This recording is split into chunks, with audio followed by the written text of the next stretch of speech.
여호수아서 18장 1절에서 10절입니다.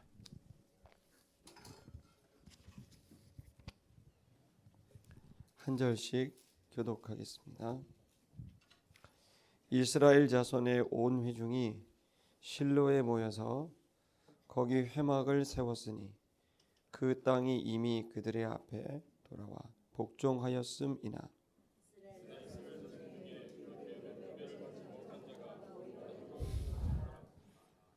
여호수아가 이스라엘 자손에게 이르되 너희가 너희 열조의 하나님 여호와께서 너희에게 주신 땅을 취하러 가기를 어느 때까지 지체하겠느냐.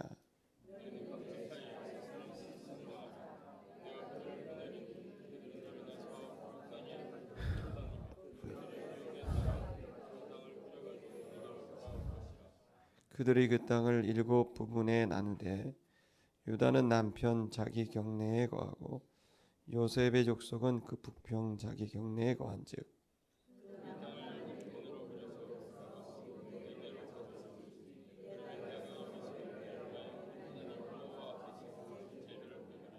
레위 사람은 너희 중에 분깃이 없나니 여호와의 제사장 직분이 그들의 기업이 됨이며 갓과 르우벤과 므낫세 반지파는 요단 저편 동편에서 이미 기업을 받았나니 이는 여호와의 종 모세가 그들에게 준 것이니라.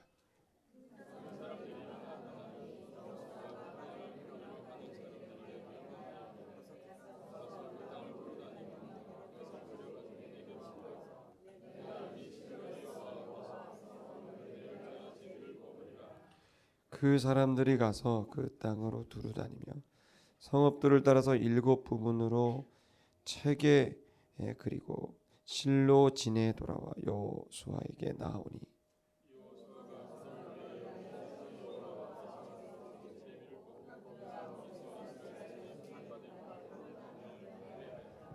아멘.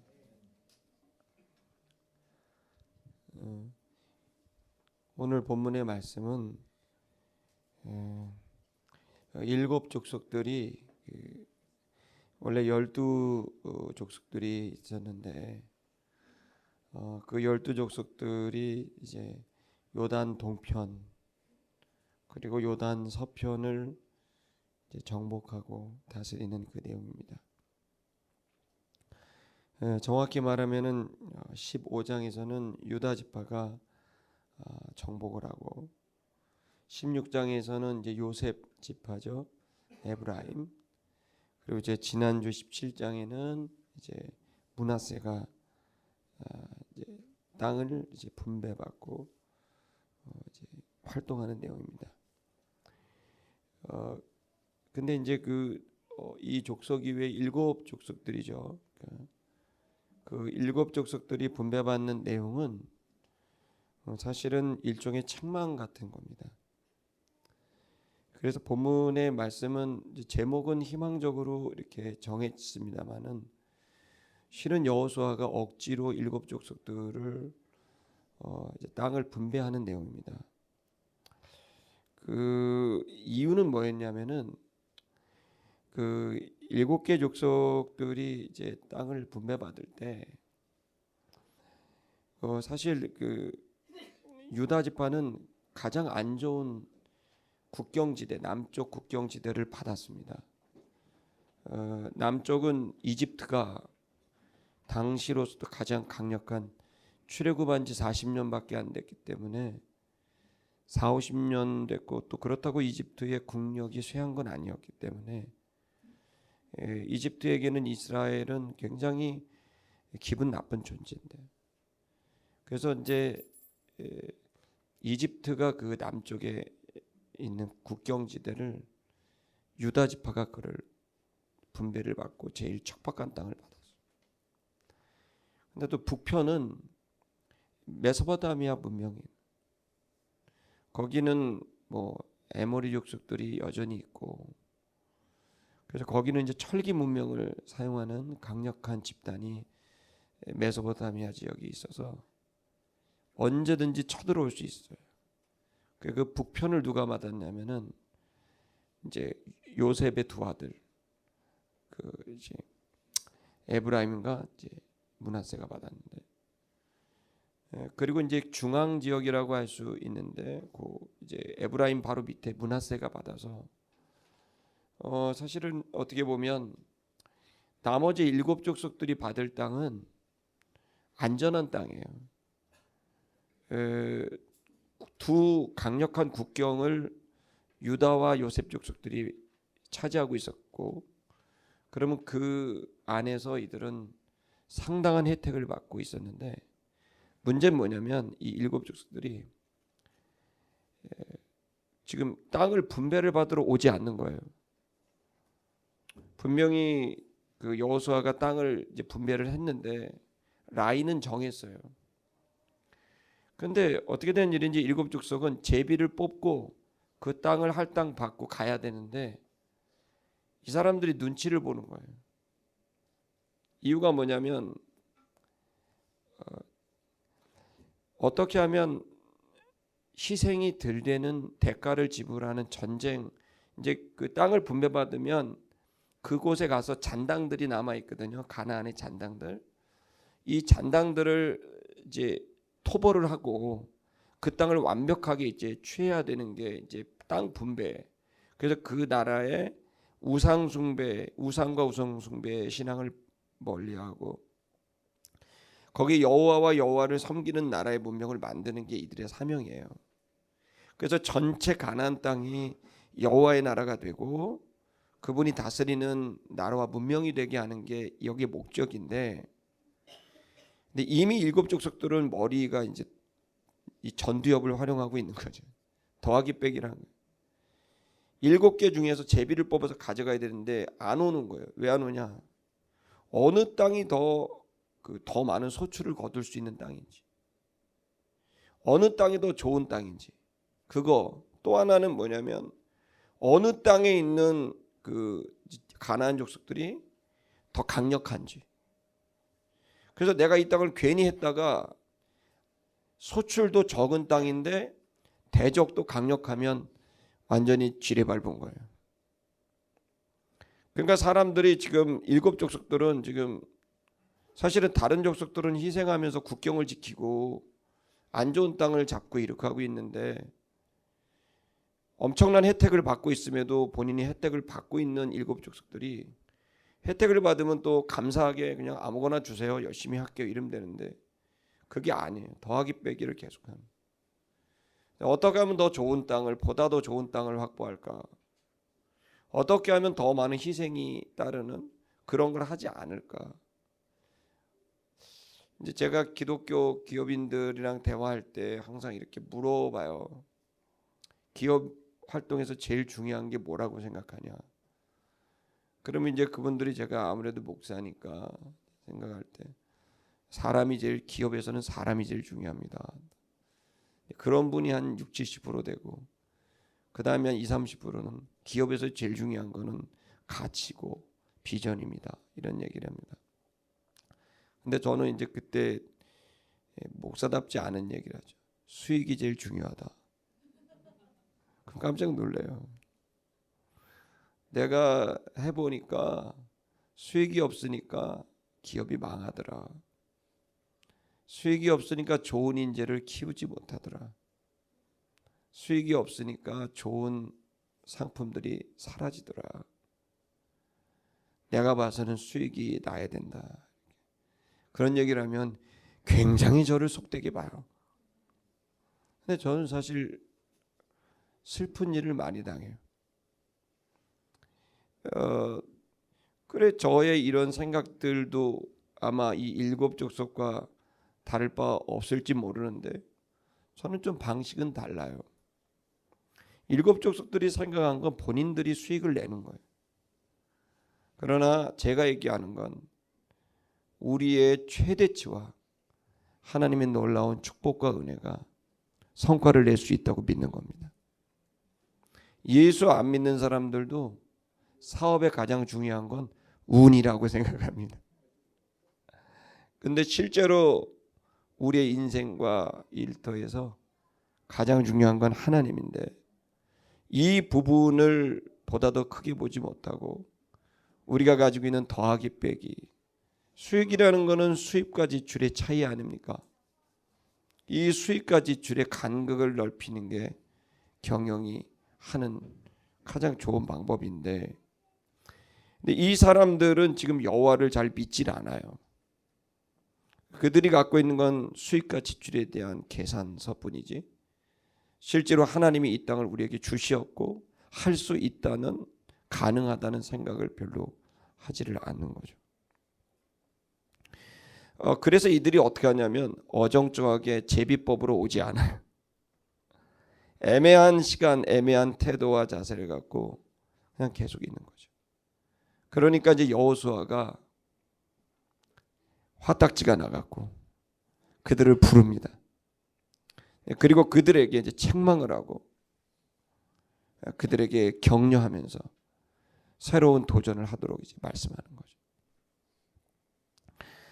지금 많은 사람들이, 특히 크리스천들이 이 더하기 빼기에 대한 생각들, 그 너머에 계신 하나님에 대한 생각들이 골고루 중요한데 한쪽만 생각한다든지 지나치게 현실을 생각하지 않고 하나님에 대한 막연한 생각을 간다든지, 또 아니면 하나님을 생각하지 않고 계산기를 두드리는 시간을 보낸다든지. 여러분, 오늘 이 시간 그 모든 것들이 좀 잘 정리되는 시간이 되기를 축복합니다. 그리고 또 하나는 이걸 통해서 우리들의 내가 잘못하다가는 희생이 많고 수익이 적은 걸 선택하게 됐을 때 어떡할까라는 이 두려움 때문에 눈치를 보고 하나님 말씀이 있음에도 상황들 속에 머뭇거리고 어정쩡하게 있는다고 한다면 이건 또 일종의 또 불신앙이 될 수 있다는 사실을 알고 저와 여러분이 이 시간 분명한 결단의 시간이 되기를 축복합니다. 1절을 좀 우리가 보겠습니다. 이스라엘 자손 모든 사람들이 실로에 모였습니다.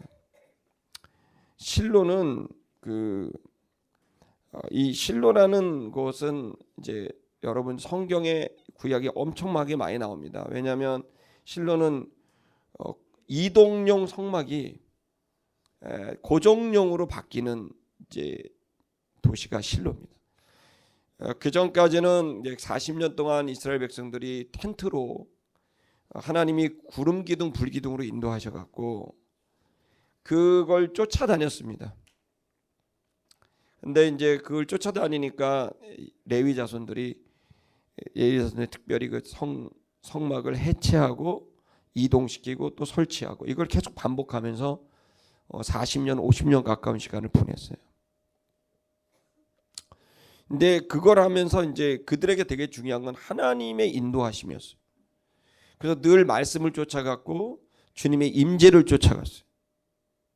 근데 이제 실로에서는 어떤 일이냐면 하나님을 쫓아갔다기보다는 땅에 모이게 됐어요. 이게 좋으냐 나쁘냐의 의미는 아닙니다. 이제 하나님께서는 이제 안정되게 그 나라를 만들기를 원하는 거죠. 어떤 책에서는 계속 이동을 해야 된다라고 하는 이제 삶에 대한 가치관을 주장하는 책들도 있지만 그런 것도 맞는 겁니다. 말씀을 임재를 쫓아가고 우리는 늘 이렇게 언제든지 이동할 수 있어야 된다는 건 맞는 말씀이지만 동시에 성경에서는 그 땅을 중심으로 일하라고 하는 말씀도 동시에 있는 겁니다. 오늘 본문의 말씀은 이제 그런 의미가 더 강하다고 볼 수 있습니다. 이 실로는 이제 거기에 그 전까지는 법궤를 중심으로 쫓아다녔습니다. 그러나 이때부터는 법궤를 중심으로 쫓아간 게 아니라 그 실로라는 땅에 주님이 계시다라고 해서 그 전까지는 성막이라고 표현했는데 이때부터는 회막이라고 얘기했어요. 회막이라는 거는 회라는 건 이제 막은 텐트인데 회는 지정된 시간과 장소라는 의미예요. 그래서 이제 지정된 시간과 장소를 이렇게 만들어 놓은 거예요.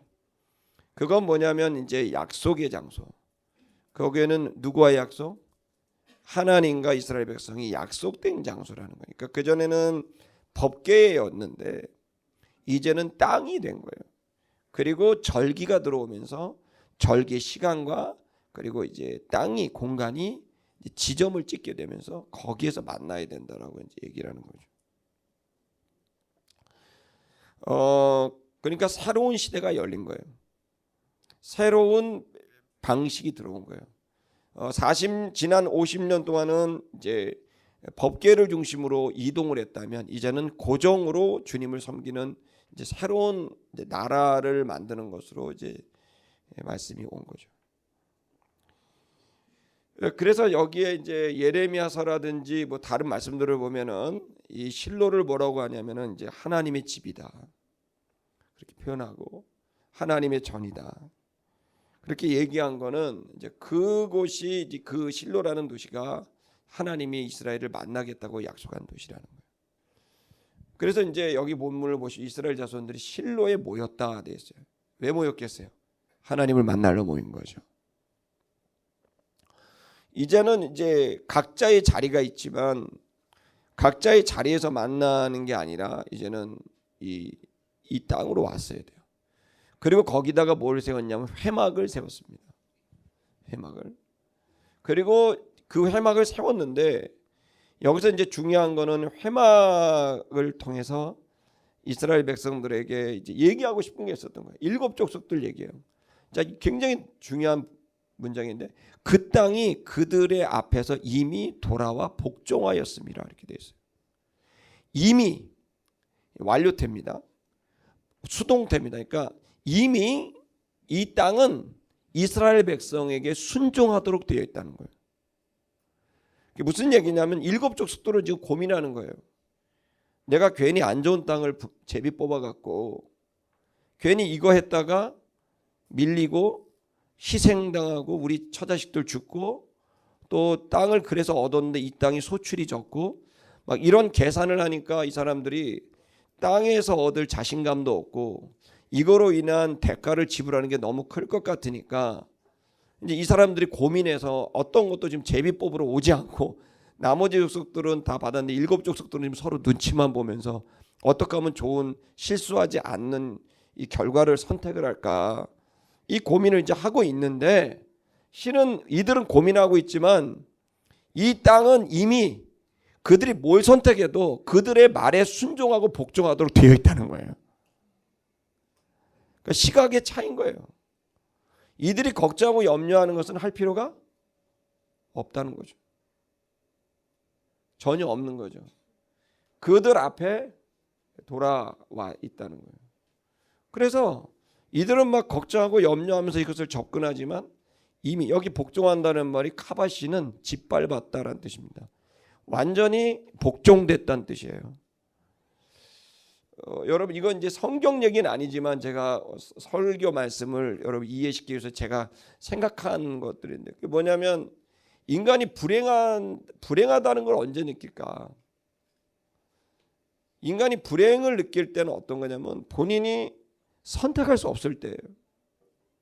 혹은 선택을 했는데 그게 안 되는 거죠. 그래서 나중에 선택을 해야 될지 말아야 될지도 모르겠을 정도로 내가 생각하고 내가 추진한 일이 안 될 때예요. 그러면 엄청나게 마음이 안 좋고 불행한 느낌이 들고 하나님이 날 사랑하나? 내 삶의 일의 의미와 가치가 잘 모르겠는 거예요. 그럼 난 뭐 하려고 선택하지? 갑자기 모든 선택을 멈추고 힘들어지게 되는 거예요. 근데 거기서 유일하게 나오는 거는 배신감이나 억울함들이 동력이 돼서 좋지 않은 정서가 되면 이제 거기서 에이씨 그러면서 한번 해보는 거죠. 그러니까 그렇게 한들 불행하고 이제 우리가 뭔가를 선택할 수 없는 상황들 하는. 저는 이제 이번에 우리 진욱 형제 순교 되니까 선교사님들이 참 많이 오셨어요. 제가 처음 보는 분들이에요. 근데 그 전에도 이제 그런 목사님들이나 이제 선교사님들이 자주 저를 찾아오시는 편인데 이제 오시는데 이번에는 막 오시는 분들이 계시면 사실 제 마음에는 이렇게 막 돕고 싶어요. 우리 은혜 간사님이 되게 고생이 많아요. 어떤 경우에는 정말 너무 도와줘야 될 사람이 오면 그냥 몇십만 원, 10만 원, 20만 원이라도 드려야 되는 상황이야. 그런 사람이 너무 많아요. 이제 그렇게 되는데 제가 참 불행한다는, 이게 좀 마음이 안 좋은 건 드릴 수 없을 때, 참 답답한 거야. 하고 싶은데 할 수 없을 때, 그거 얼마나 힘들어요. 뭔가를 이제 우리들은, 내가 이제 반대로 행복은 뭐냐? 근데 이건 이제 성경 얘기는 아닙니다. 이거는 이제 보조 자료입니다. 이제 행복은 내가 선택할 수 있을 거예요.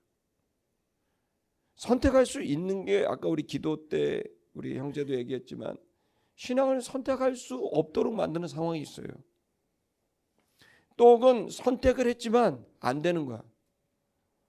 내가 선택을 할 수도 없고 선택을 해도 잘 안 될 때, 내가 생각한 대로 안 될 때, 우린 죄송하지만 힘들어지는 거죠. 근데 그게 되면 행복한 거죠. 제가 이렇게 보면 난 정말 잘생기고 싶은데 잘생길 수 없을 때, 나는 정말 힘이 세고 싶은데 아무리 먹어도 힘이 안 세질 때, 그러니까 제가 한 근육이 한 30%가 없어졌거든요.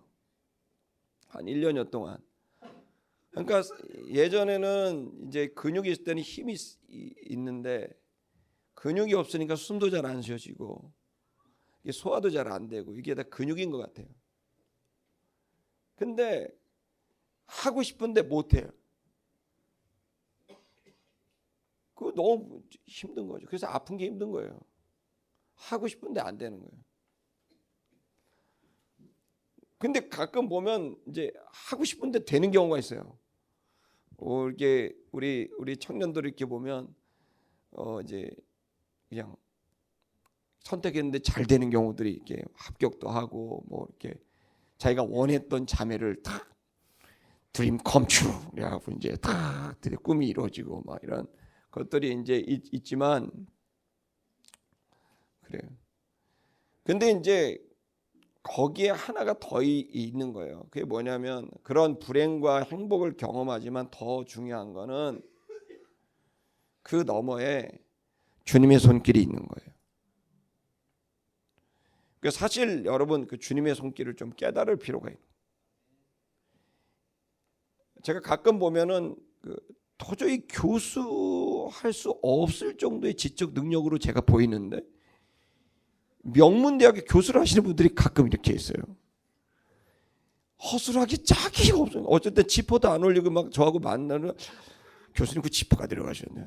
한두 번이 아닌 사람도 되게 많이 봤고, 도대체 저렇게 허술한 사람이 어떻게 저렇게 공부를 잘할까.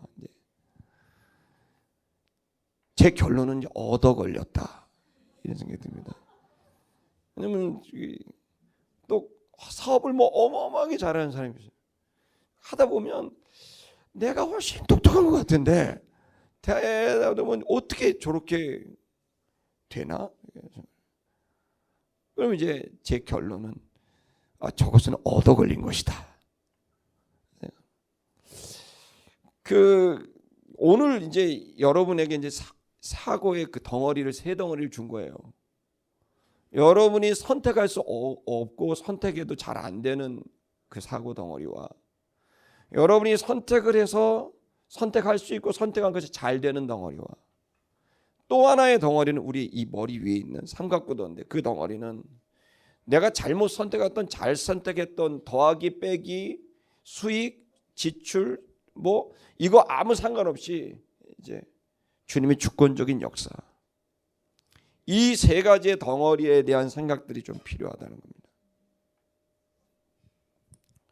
지금 여기 장소는 7지파의 철없는 7지파, 신앙의 그 미숙함, 자신의 어떤 두려움, 40년 동안의 광야 생활, 400년 동안의 노예 생활, 그리고 7, 8년 동안의 전쟁 생활을 통해서 자신의 어떤 생존의 욕구, 생존하고 싶고 유지하고 싶고 확장하고 싶고 성공하고 싶은 이 욕구들, 그리고 그 수많은 시간들 속의 빈곤, 그 빈곤으로 인한 두려움, 그 빈곤 가운데 느끼게 될 패배감과 좌절, 그리고 하고 싶으나 할 수 없는 상황에서 얻게 되는 이 불행한 시간들, 이제 그런 것들이 이제 함께 오면서 이 일곱 족속들은 어정쩡한 자세로 지금 누구도 선뜻 나서서 땅을 뽑으려고 하지 않는, 눈치를 보고 보다 더 좋은 땅을 희생을 덜하고 또 성공을 거둘 수 있는 땅을 선택하려는 이들.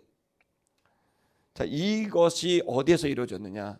바로 실로라는 여호와의 전 앞에서 이 모든 일들이 이루어지게 되는데, 결론부터 말씀드리면 이미 이들이 뭘 선택하든 그들이 원하는 대로 다 되게 되어 있습니다. 그 땅이.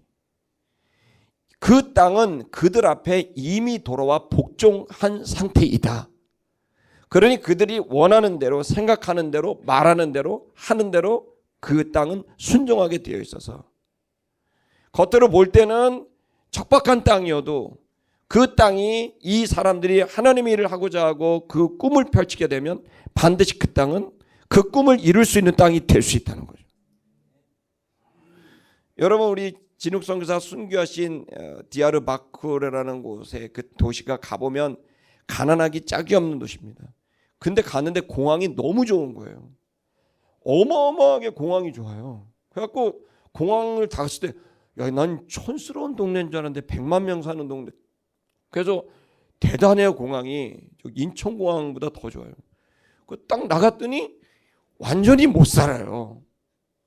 너무너무 가난하게 사는 거예요.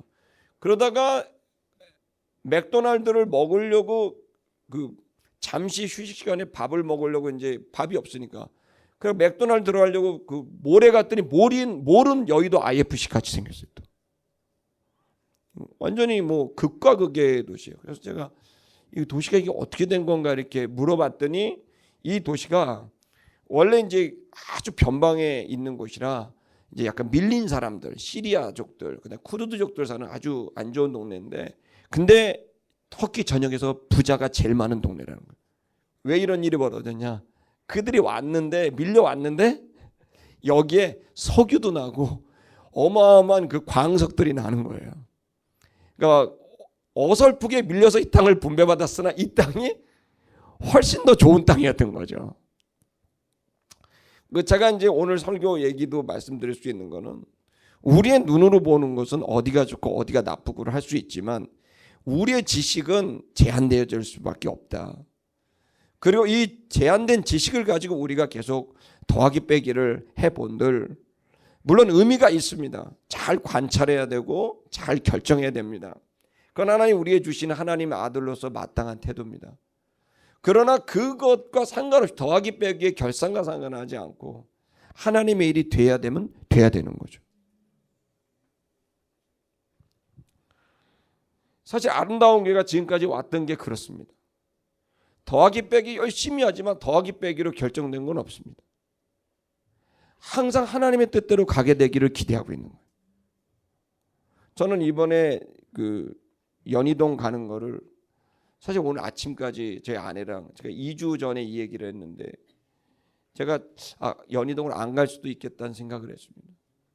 이유는 뭐냐면 항상 저는 하나님께 말씀을 받고 선포하면 하나님이 제가 설득하지 않아도 일하시거든요.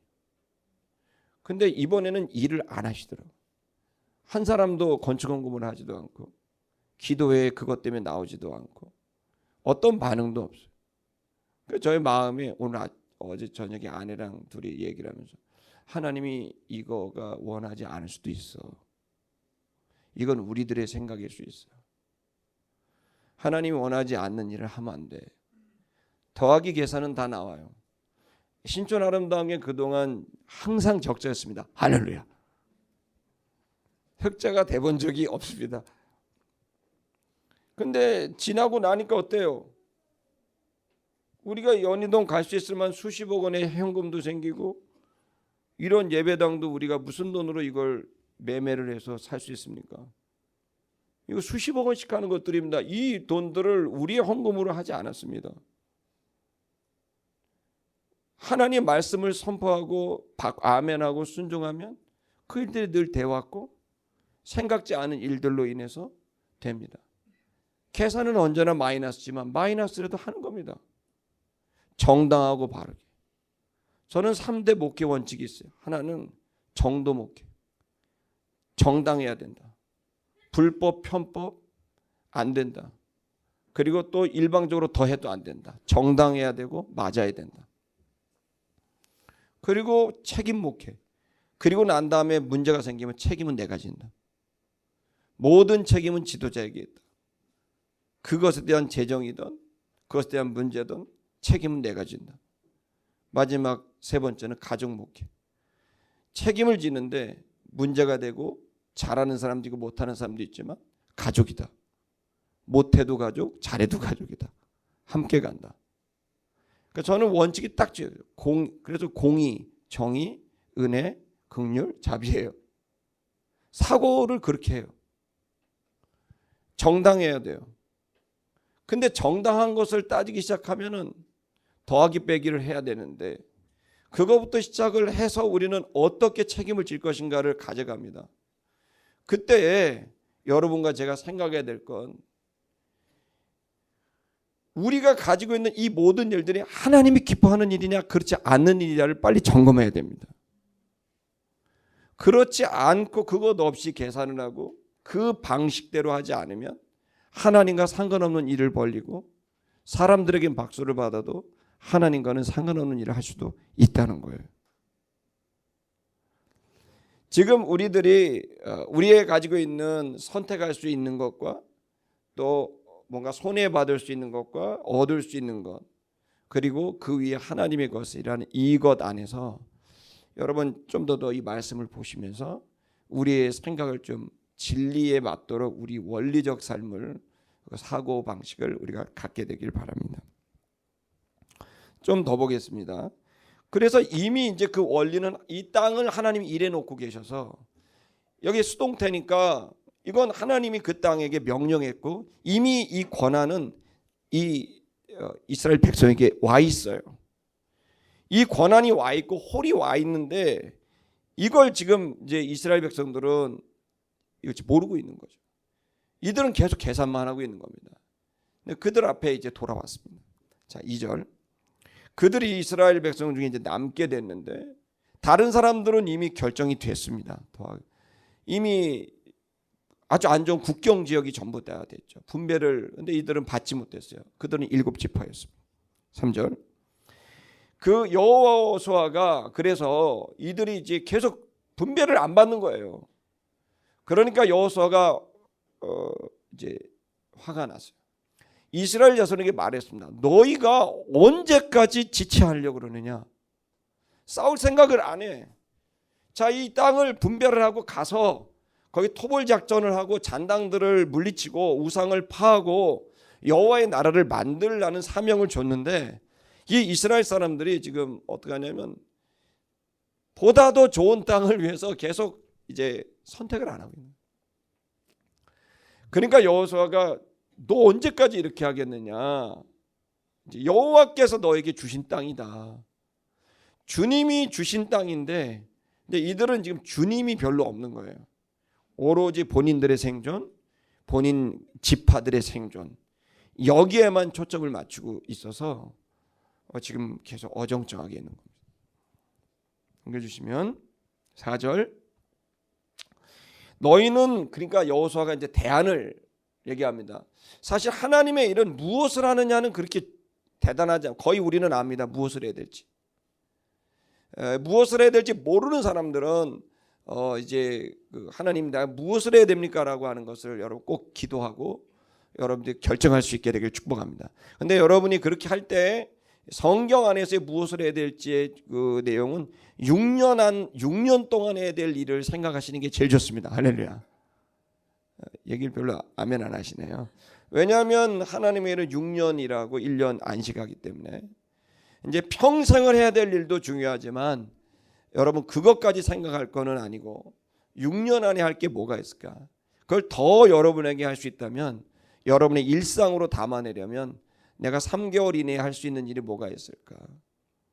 그러면서 그 3개월마다 한 번씩 나를 새롭게 하고 새롭게 하는 달려갈 뭘 바라볼 방향도 중요하지만 잡아야 될 깃발도 중요합니다. 그래서 매번마다 잡을 수 있는 깃발을 잡고 그리고 그것을 매주마다 점검해 나가는 매일마다 도전하는 그런 시간을 이미 성경이 구분을 해놨기 때문에 여러분들이 이제 6년을 달려가야 될 방향 그리고 또 여러분이 이제 3개월 동안 가야 될 방향 그리고 매주마다 해야 될 점검들 매일마다 해야 될 일들 이러면서 이제 계속 달려가는 원리주의로 이게 마치 시계 그 나사처럼 돌아가게 됩니다. 그러니까 이제 되게 중요한 거는 무엇을 해야 되는 것만큼보다 훨씬 더 중요한 건 어떻게 해야 되느냐는 거예요. 항상 하나님의 일은 아주 동일한 방식대로 들어갑니다. 하나님 말씀을 주십니다. 아멘. 해야 될 일을 주시면 그것이 명확한지에 대해서 검증을 하고 그것이 명확하다고 하다면 여지없이 우리는 이제 그 말씀을 순종해야 될 줄 믿습니다. 그 말씀을 순종해 나가는 데 있어서 우리가 놓치지 말아야 될 건 하나님입니다. 지금 예를 들어서 우리가 연희동을 가면 이것이 담임 목사 혼자의 것이라고 한다면 안 해야 됩니다. 하나님이 이것을 꼭 해야 된다고 주셨다면 성도들에게도 그 마음을 주실 겁니다. 그리고 성도들에게만 줄 게 아니라 그 앞으로 함께 될 사람들에게도 동일하게 줄 겁니다. 그리고 그들의 반응들이 보이게 될 겁니다. 그런 의미에서 우리들은 하나님과 동행하는 법에 대해서 좀 더 익혀야 되고 저는 그래서 뭐 급하게 가야 되고 하지만 많은 재정적인 손실이 있어도 하나님의 타이밍에 하나님의 방식대로 이 모든 일이 진행되기를 원하고 지금까지도 목회를 그래왔고 앞으로도 그렇게 할 것입니다. 이것은 돈에와 아무 상관없습니다. 잘못하다 이것을 안 가면 계약금 2억 원이 날아갈 수도 있습니다. 그러나 차라리 2억을 버려도 나는 하나님의 뜻대로 가야 그 큰 가치가 일어난다고 생각합니다. 그 2억 원은 제가 책임져야 되겠죠. 반드시 책임은 져야 됩니다. 하나님께서 우리와 함께 하시는 방법을 저는 여러분들이 깨닫게 되기를 바라고 그렇게 가서 열매를 거두게 되기를 축복합니다. 그래서 여호수아는 그걸 억지로 가리킨 겁니다. 첫째 했던 일은 사람들을 뽑았습니다. 너희는 매 지파에 3인씩을 선정해라. 7지파니까 3인이니까 여러분 계산기 돌아가시죠. 37에 21 어려운 계산이 끝났습니다. 21명이 선을 선정해라. 그들을 보내라. 어디로? 이 분배가 아직 이루어지지 않은 땅으로 보내라. 그들을 일으켜라. 일어서게 해라. 그래서 그들을 이제 앞장서는 사람이 있는 거예요. 항상 앞장서는 사람이 있어요. 하나님의 일은 앞장서는 사람이 있을 때 되는 거예요. 이 앞장서는 사람들을 3인씩 뽑아서 21명이 일어났습니다. 그 다음에 이제 되고 난 다음에는 그 땅을 두루 다니게 해라. 넘겨주시면 두루 다니게 해라. 그리고 그것에 상당하도록 그리게 해라. 종이에다 그리라는 겁니다. 여러분 하나님께서 주시는 길이 있어요. 하나님께서 주셔서 명령하시는 것은 아멘으로 받을 때도 있지만 어떤 경우에는 우리들에게 계획하라고 하시고 인정하시는 길도 있는 거예요. 여기 본문에서는 이들이 어떤 땅을 어떻게 갈지 모르지만 21명이 공동으로 이제 컨소시엄이 돼가지고 7개 지파가 이 땅을 전체로 두루 다니면서 7개 권역으로 정확하게 나누는 거예요. 자, 그것은 그 기업에 상당하도록 해라라고 하는 합당하도록 하라라고 되어 있으니까요. 이 지파들의 이제 서로 이제 구획되는 이 내용들을 이제 적당하게 이제 해라 이렇게 인구에 맞게 하라 이겁니다. 그리고 이제 그들은 내게로 돌아와라라고 명령을 줍니다. 그리고 그들이 이제 그 7부분을 이제 나누고 유다는 남편에 있고 요셉 족속은 북편에 있다. 여러분 이 구조를 보십시오. 이 책임을 맡고 있는 유다 지파는 가장 어려운 남편을 맡았고 책임을 맡은 요셉 지파는 어려운 부편을 맡았어요. 그럼 7지파는 고마워해야 된다. 근데 고마워해야 될 이들이 고마워하는 게 아니라 여전히 보다 더 좋은 땅을 가지려고 고민하고 있다. 이게. 그러니까 이 여호수아가 볼 때는 이들이 너무 철이 없어 보인다는 거예요. 그래서 이제 얘기를 해주는 겁니다.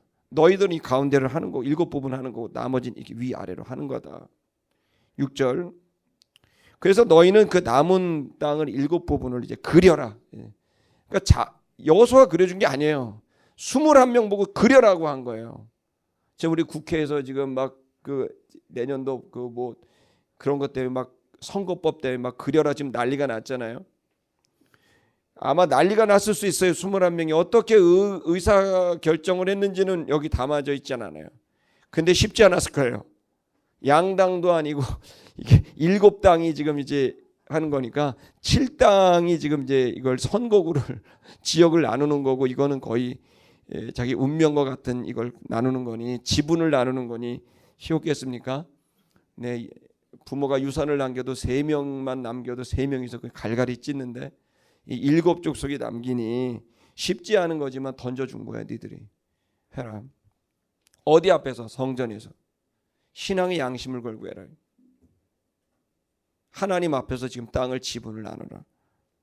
하나님 없으면 지분 못 나눠요. 싸우죠. 그래서 너희는 내게로 이곳에 가져와라. 그리고 난 다음에 7부분 제비를 뽑아서 이건 누구 이렇게 주겠다 이렇게 얘기를 한 겁니다. 그리고 이제 7절을 보면 그래서 레위 사람들은 분깃이 없다. 제사장이기 때문에 뒤에 이제 레위 분기가 나와서 그때 더 설명을 하고요. 그래서 또 설명합니다. 요단 동편은 갓, 루벤, 므낫세 반지파가 있고 이들은 이미 주었다. 8절 이제 얘기하다 된 거예요. 요단 동편은 어떻게 했고 두 지파가 어떻게 했고 그러니까 이제 너희들 이렇게 해봐라라고 합리적으로 설명을 한 거예요. 그러니까 이제 이 사람들이 수긍을 하고 자기들이 지금 굉장히 횡재한 거구나. 그러니 우리가 잘 마음을 정리해서 정해야 되겠다 생각한 거죠. 8절을 사람들이 일어났습니다. 그들이 떠났고 여호와는 떠나가는 그들에게 명령했습니다. 가라. 그 땅을 두루 다녀라. 정확히 다녀라.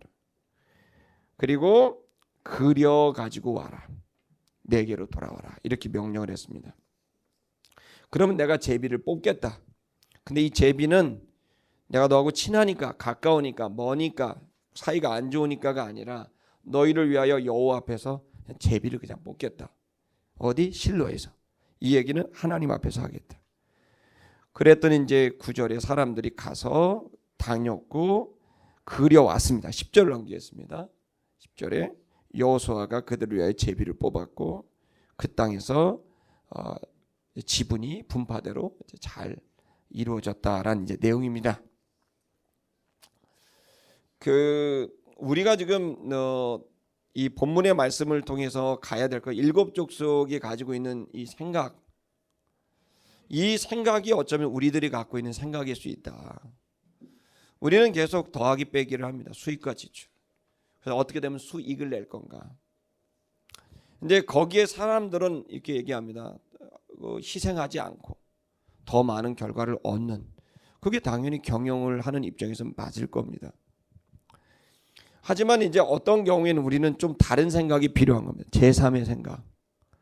그 생각은 뭐냐면 더하기 빼기하고 상관없는 것이 뭔가를 결정할 수 있어야 될 때가 있다는 겁니다. 여기서도 두루 다녀서 너희가 정하라. 너희에 합당하도록 땅을 정해라라고 한 것처럼 분명히 우리가 계산하고 준비하는 걸 인정하고 있는 걸 볼 수 있습니다. 그러나 여기서 초점을 맞추고 싶었던 건 뭐냐면 그런 것들이 약간의 차이들이 있을 수 있지만 너희들이 진짜 집중해야 될 것이 무엇인가? 이것은 여호와가 너에게 준 것이다라는 거예요. 어떻게 보면 공평하지 않을 수 있어요. 요즘 아주 중요한 단어 공평해야 행복하다는데 이 공평이라는 단어가 있고 난 다음부터 더 힘들어하는 게 너무 많은 것 같아요. 왜냐하면 나도 공평하게 느껴지지가 않아. 그러니까 갑자기 나는 공평이라는 단어가 왔을 때 공평하지 않는 듯한 느낌을 훨씬 더 많이 받더라고요. 저는 개인적인 제 생각. 그런데 공평하지 않다는 생각이 자꾸 나니까 약간 짜증도 나고 좀 억울한 느낌도 좀 있어요. 똑같이 했으면 공평해야 되는데, 페어해야 되는데. 근데 하나님이 우리에게 오는 방식은 이 공평이라는 단어처럼 뭔가 똑같은 돈, 똑같은 재정, 똑같은 수익 이런 초점으로 맞췄다기보다는 그런 관점도 나쁘지는 않아요. 필요한 그 사고 방식이지만 기독교인들이 가져야 될 되게 중요한 것은 다른 사람들과의 비교가 아니라 하나님과의 관계에서의 그 결정이 필요하다는 거예요. 그게 훨씬 행복하고 그게 훨씬 효과가 있어요. 이건 나에게 주신 운명 같은 거다. 그 운명을 거부하라고 자꾸들 가리키지만 저는 운명을 누가 거부할 수 있을까? 또 오히려 그 운명 자체에서 나에게 준 의미와 가치를 찾아 나가는 것은 또 다른 사고 방식이겠다. 근데 이제 이 성경에서 그 얘기를 하는 거예요. 너에게 이 땅을 줬다는 거예요. 근데 여기서 되게 중요한 사실은 뭐냐면 유다 지파나 므낫세나 에브라임은 이 땅을 받았을 때 특히 에브라임과 유다는 특히 유다입니다. 유다가 받은 땅은 최악의 땅입니다. 최고로 위험하고 최고로 안 좋아요. 소출도 없어요. 실제로 지금까지도 그래요. 그런데 하나님께서 그 유다에게 무슨 장자의 마음으로서 그 유다는 장자가 됐어요. 원래 장자는 아니지만 이 장자가 되면서 장자로서 이 전체 12지파를 책임지고 싶은 마음이 그게 들어온 거예요. 이 책임감이. 그러니까 이 책임감으로 가장 좋지 않은 땅, 위험한 땅을 본인이 선택하게 됐고 그 책임을 지게 되는 그에게 우리 인간적인 계산에는 없었던 또 다른 방정식이 들어오면서 그 하나님의 축복이 유다에게 임하게 된 거예요. 결론부터 얘기하면 유다를 제외한 모든 지파는 역사 속에 사라졌습니다. 그는 그 공동체의 책임을 지고자 앞장을 섰고 제일 먼저 가장 위험하고 안 좋은 남쪽 지역을 본인이 선택을 했고 그리고 그곳에서 책임을 다하여 가게 됐을 때 생각하지 않는 계산법이 들어와서 하나님이 그를 축복하게 되니까 놀라운 지금 유태인들은 유다족이라 그러잖아요. 이스라엘이라고 안 하고 유다족. 왜? 유다만 남았거든. 다 사라지고 그렇게 생존을 위해서 계산했던 족속들은 다 사라졌고 생존이 아닌 사명을 붙들었던 유다는 살아남았다는 거예요. 저는 이 시간 여러분에게 세상의 가르침을 듣고 공부해야 될 필요가 있지만 그러나 여러분이 더 근본적으로 우리의 신앙에 우리의 삶에 필요한 것은 하나님이 나를 이 땅에 보낸 나를 향하신 하나님의 뜻에 대한 그 아멘과 그 순종이 여러분을 엄청나게 풍성하게 할 수 있고 부여하게 할 수 있다고 생각합니다. 이번에 선교사님들이 특히 은퇴하신 선교사님, 은퇴 앞둔 선교사님들이 와갖고 우리 미망인에게 좀 전달하십시오. 그리고 봉투를 주고 가고 이제 제가 어차피 보고를 해야 되니까 그렇게 보고 봉투를 주고 가면 거기 뭐 10만 원, 뭐 5만 원, 뭐 20만 원 막 그 선교사님들이 무슨 돈이 있어요? 그 이제 너 갖고 몇 백만 원을 봉투에 갖고 오시고 선교사님 명단이 다 있고 그래갖고 제가 받고 그걸 이제 봉투를 이렇게 된 봉투를 갖고 오셨어요. 선교사님이 얘기를 하다가 이분들은 진짜 대책이 없어요. 이제 선교지에서 뭐라 하냐면 여러분은 선교지 선교한 다음에 현지인한테 넘겨주고 다시 한국으로 들어와야 된다. 그래야 거기가 잘 된다 이렇게 얘기를 해요. 그래갖고 이제 그런데 이분들은 선교지한테 넘겨주면 제가 이제 들으니 한국에 왔다간 있을 데가 없다는 거예요. 그도 그럴 것이 제가 그 얘기를 듣고 가만히 이제 선교사님들을 살펴보니까 그래요. 그러면 이제 한국이 집도 비싸고 생활비가 뭐 세계 최고거든요, 서울에서. 그러니까 이제 선교사님이 이제 그저께 오신 선교사님이 이제 봉투를 이렇게 주시면서 얘기를 하시길래 제가 선교사님 이제 좀 먼저 그래. 저보고 그 선교사님 저보고 목사님 청년 선교하시느라고 참 보람되고 좋으시겠어요. 이런 순교자도 되시고 참 부럽습니다. 막 이러면서 나한테 그래서 내가 그게 좀 그렇게 좋지만은 않습니다. 뭐 그러다가 제가 좀 분위기를 반전하고 싶어갖고 좀 농담을 하려고 몹쓸 농담을 이제 선교사님한테 이렇게 해갖고 그래요. 그러면서 이제 저한테 선교사님이 그러는 거예요. 목사님 다시 이렇게 젊어지면 그 선교사님 나무려더니 생각보다 나이가 드셨네요. 이러더라고요. 그래서 내가 나이가 들었구나. 그래갖고 다시 젊어지셔도 청년들 이렇게 양육하시고 하시겠냐고 그래갖고 제가 잘 고민이 좀 된다고 이렇게 청년 사역이 쉽지는 않다고 이렇게 얘기를 그건 좀 약간 좀 뭐가 좀 스폰서가 있어야 하기가 좋지 그거 없으면 어렵다고 이렇게 얘기를 좀 했더니 나도 한번 그분한테 그 농담을 한 거예요. 선교사님 다시 그 젊으시면 그 나라 가시겠냐고 제가 이렇게 툭 던졌더니 선교사님이 진짜 가고 싶다고 그러더니 이러는 거예요. 선교사님이 이제 목사님 제가 특징이 있어. 다 병들고 이제 가난해. 똑같아. 근데 이제 이런 거야. 선교사님이 그런 거야. 내가 지금 늙어갖고 팔다리 부러진 개 같아요. 그래요. 무슨 얘기야?